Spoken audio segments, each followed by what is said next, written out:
name is Lisa Galecki, and I'm the Digital Media and Marketing Specialist with Apex Alberta and Tourism Medicine Hat. And joined together with me here today is Lane Anderson from London Road Media. London Road Media is a digital and social media marketing agency, firm. What's the preferred term? We say firm, but firm? Yeah, it's common. Most people say agency, but technically we like to say firm.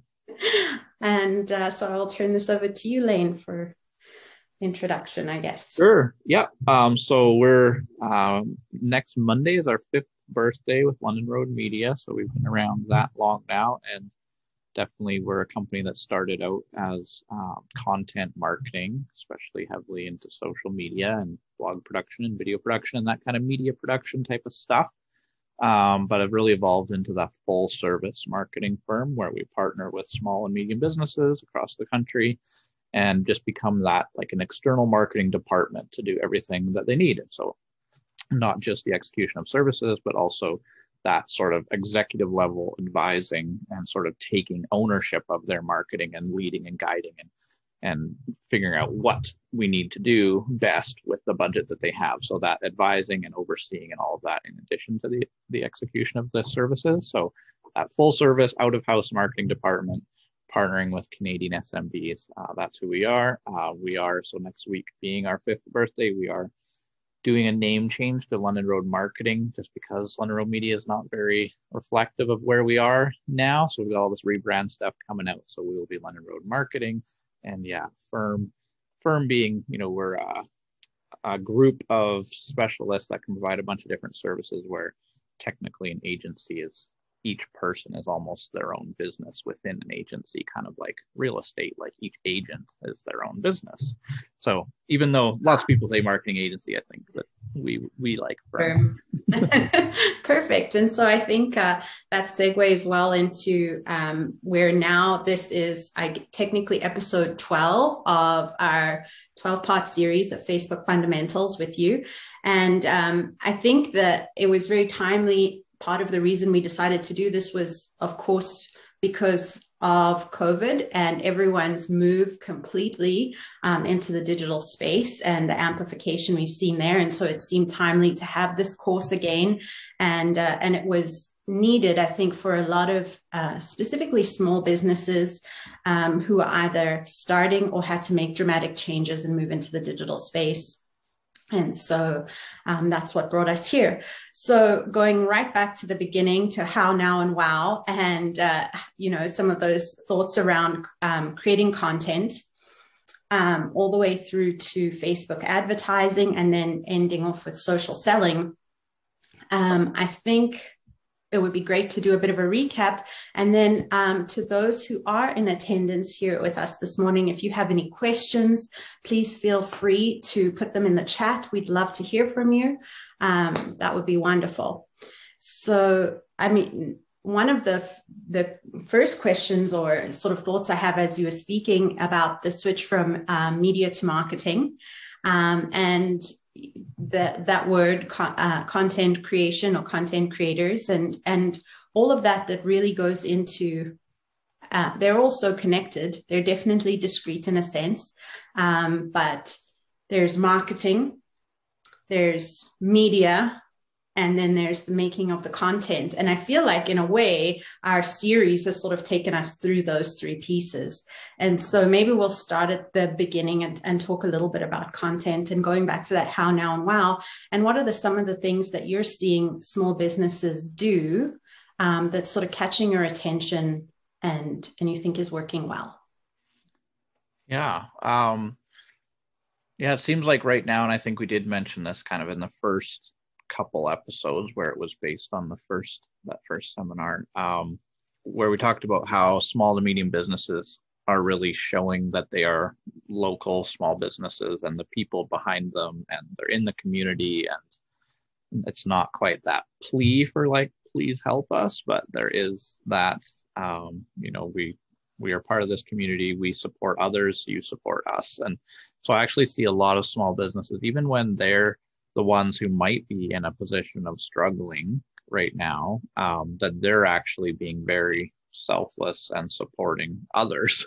And then that's just building up everyone. So I know just last week I received a book from the local like menswear retailer in town who I know them well enough because I always shop there, and I like that store. And he just sent me a book in the mail that's just like, here's a menswear book, just thought you would enjoy it. And it was totally unsolicited.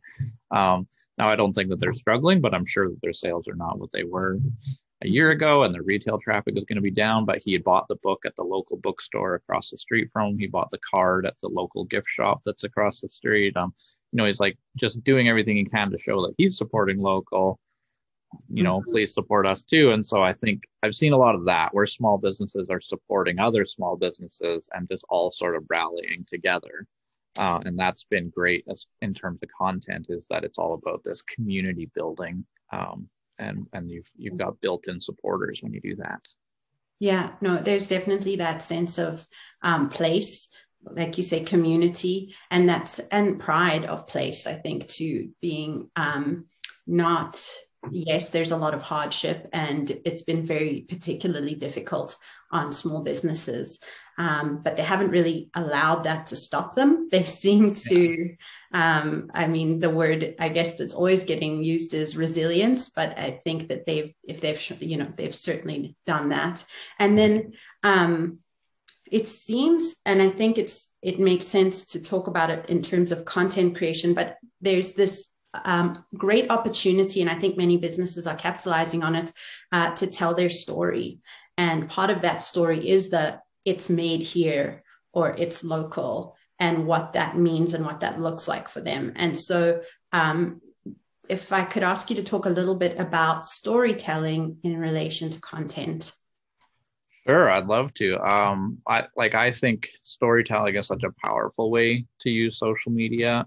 So my background, I had an English degree, and especially in literature, and then in a lot of it was in workshopping and creative writing. So that's my background, and I find it to be really valuable.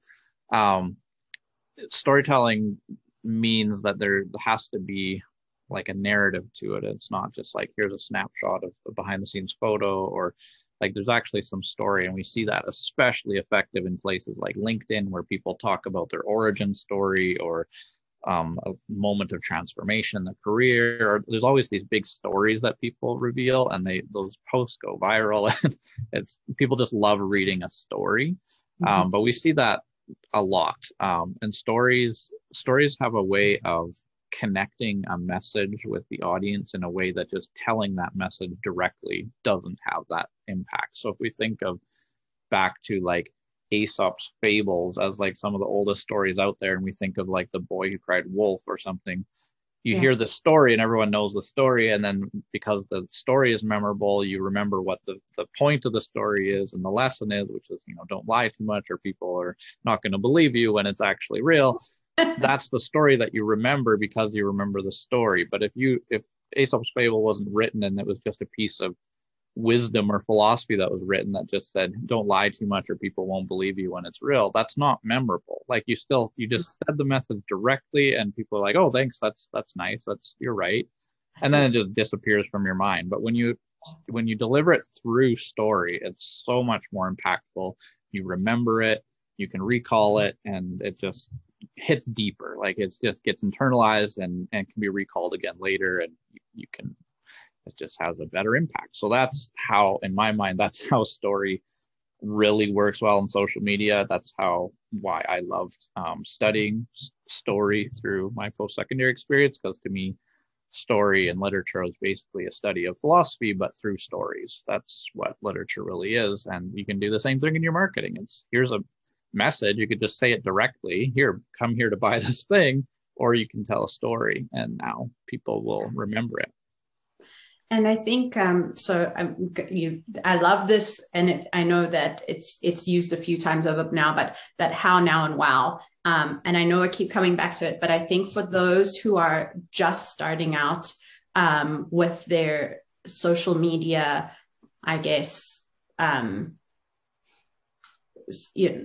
life of their business on social media, that is a great and easy access, I shouldn't say easy, but certainly accessible inroad to content creation. So when you're thinking about that storied experience, looking at it from the perspectives of either how do I do this, or how do you do this, and telling the story behind the product or the experience, the now, what's happening now, and then of course the wow. So what's really special, unique, or different about what we do, or how we do it, or the sort of the range of services or experiences provided by the business owner. And so I think against that backdrop of the description of story and narrative that you were giving, coming back to that first lesson that you provided, I think those two go really well together. And so for those business owners who are just getting started and going, okay, I understand all of this, I understand that story makes sense,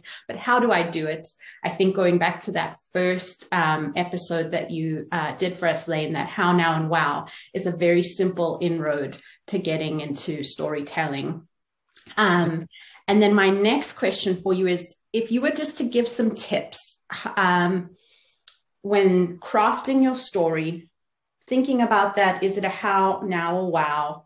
And then what would you, is there a tip or something that you would say, like some extra layer that's really easy and basic that you might add on to that?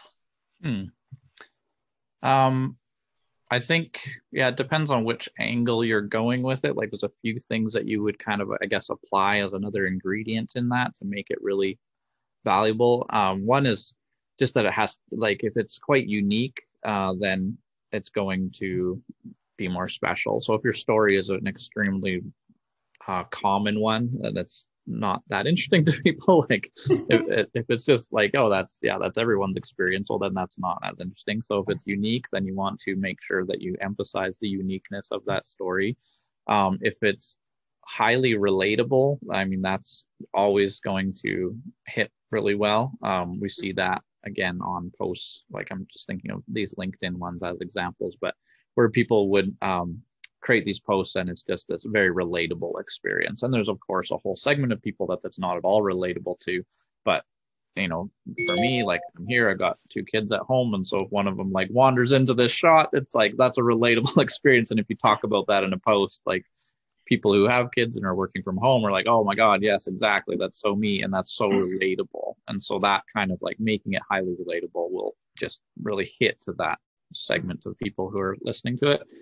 When it's how based stuff, it's about making it again like unique and rare, so it's not just regurgitating like the most common advice out there, which you see a lot of. It's just like, here's this tip, and you're like, yeah, I've seen that tip in 500 different videos and 1,000 different blogs. Like this is not new information. So that uniqueness in your tips and your how based content, but especially when it's I've talked a lot about how sharing kind of the unpopular opinion as far as getting engagement works extremely well when it's those how type of posts. And that doesn't mean like being controversial or stirring the pot. It just means there's this established like status quo understanding of how things work. But you as an expert in what you know can come in and kind of disrupt that and be like, well, actually, like I know that everyone thinks this, but our experience has been this. And everyone's like, oh, wow, like that's different than what I've been hearing. So people saying, you know, social media is dead, or organic reach is dead, and you have to pay to play and all this. And that's kind of, you know, the status quo understanding of how organic social media works right now, and that your reach is going to be 5% of your audience or something like that. And and then we'll make a post that says, you know, looking back over this last quarter with this client, our average reach is actually like 85%, and we're getting enormous engagements, and like here's our numbers, and this is why, is because we approach it this way. And that kind of unpopular opinion where you say, well, it's not that organic reach is dead, it's just that people's content is really bad. Well, that can get a lot of engagement. So that is another like layer ingredient to add that's going to really help. So on that, how do you approach engaging with your audience? So, and maybe I'll just leave it as a really open question. How do you approach that? And do you have any tips for that? So the platforms that we are on for our own business, it's mostly people coming and engaging with us and then on our content. And then, yes, I definitely want to continue the conversation and have dialogues in the posts and things like that. if you're active, if you're using Twitter, if you're using Instagram, and there is no like hierarchy between personal accounts and page accounts like there is on Facebook or LinkedIn, which are the two that we kind of invest in. Everyone's just on that equal playing field where you're just an account. You're just in the mix with everyone else. There's no difference between a personal page or a business page.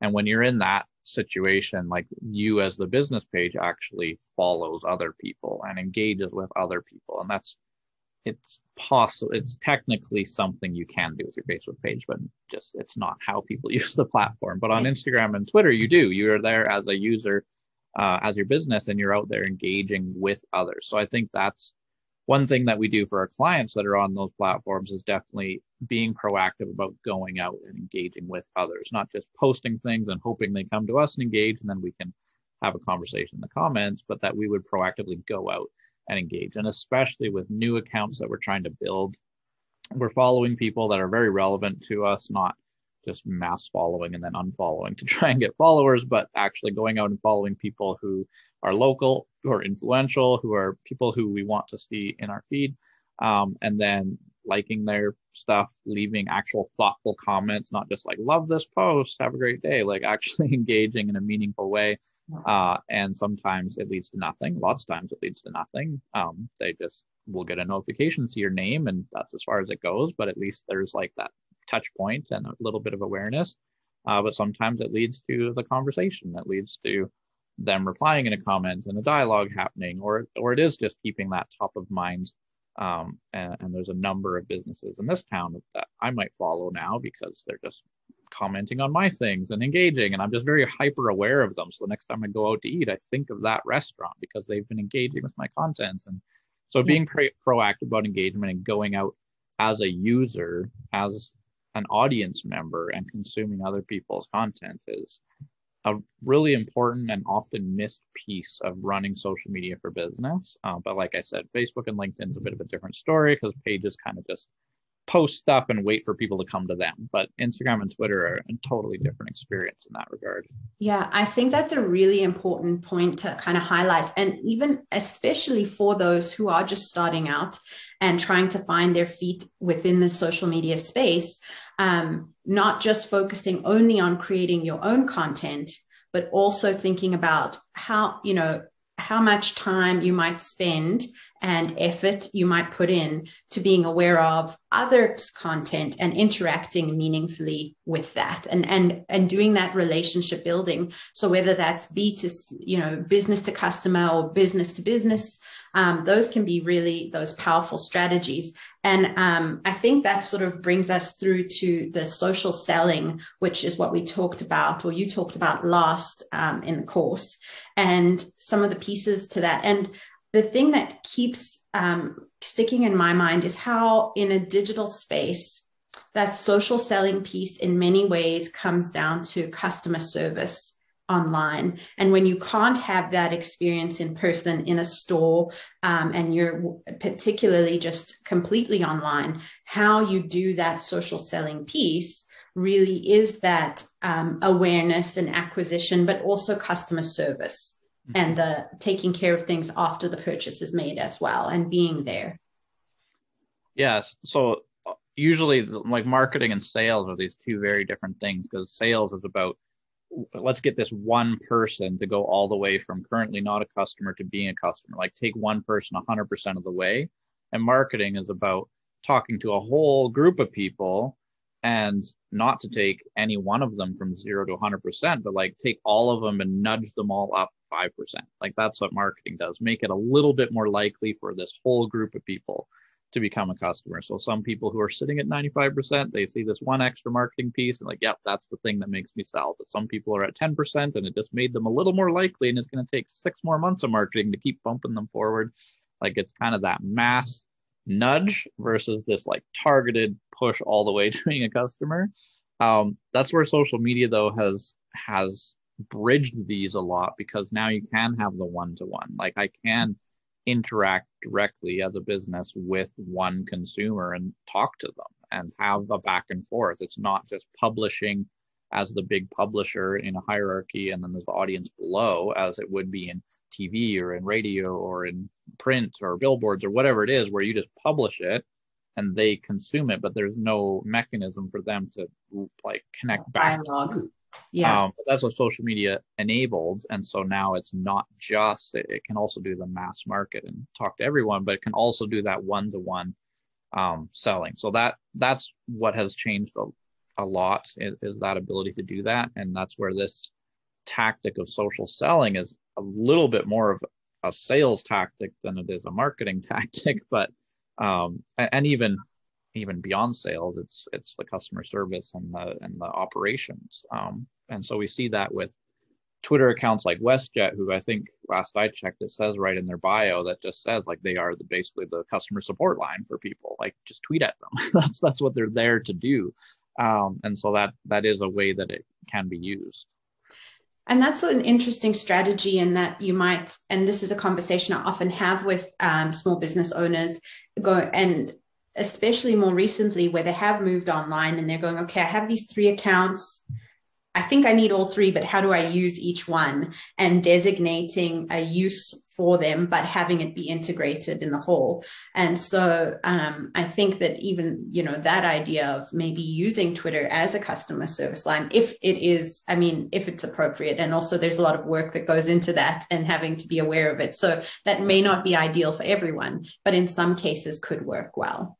Yeah, for small business, it's great when the business owner is still involved in running their own social media because they can be that. Like the Facebook message comes in or the Instagram message or whatever, and they can respond to it directly and they can check the sale date and they can see when it was shipped and like they can help you now. And so that's what I love about small business in social media is they're equipped to do social media far better than large organizations are. And that's where a lot of small, medium businesses, they look to like the big enterprise and like, wow, this is how they do it. Like we should emulate them. No, like they usually don't do a very good job of it because they're too big. It's actually really hard for them to use social media effectively. Small business owners have a massive like opportunity or advantage in social media because they can be direct. They're small. They have real relationships with people. They have like there's a relationship behind that DM.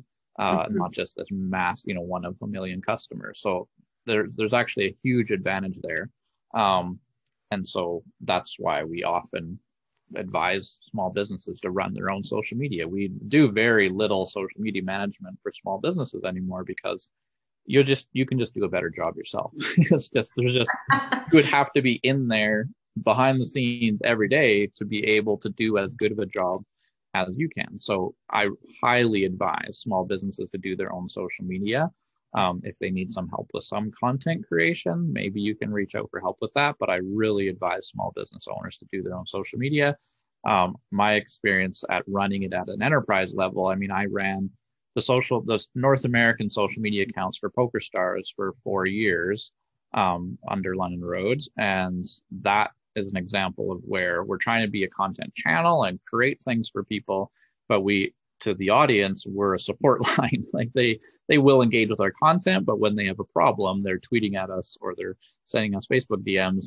And so we had a very elaborate process behind the scenes where it's like, well, this tweet came in complaining about this, so you have to flag like the sentiment of it. Was it positive or negative or neutral? Now, who do we assign it to? Oh, it goes to this customer support team in this state or whatever. And like, there's this whole system behind the scenes and it just gets so complicated and is why small businesses have a huge advantage that they can just do that naturally, organically, because they're small and reactive and agile.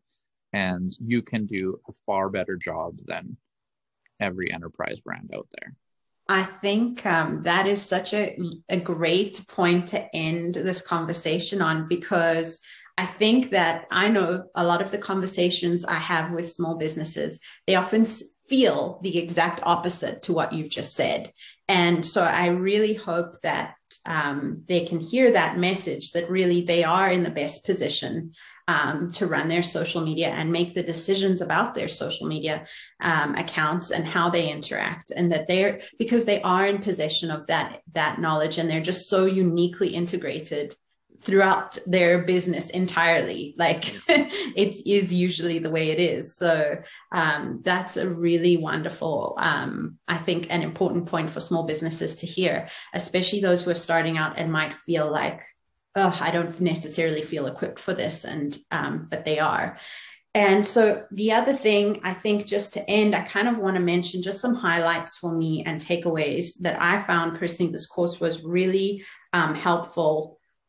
There's some really great basic tips throughout. And one of the other things that you talked about early on was that social, particularly with Facebook, it is a cheap advertising option, but not a free advertising option. And I think that was a really lovely point. And going back to content, making sure that when you're advertising, that you are utilizing that Facebook ads and running campaigns, because they're powerful. And it also helps to declutter your page and keep your content really on point and not overly salesy. So I think that was another really strong takeaway for me.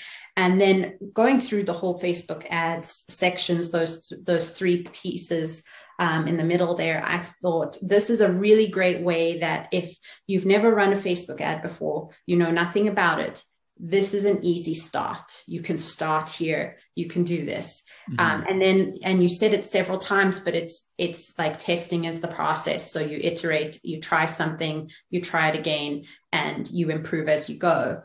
So you don't need to feel locked into, oh, if it's not perfect this time, then it's never going to be perfect. It's more of that total iteration. Yeah.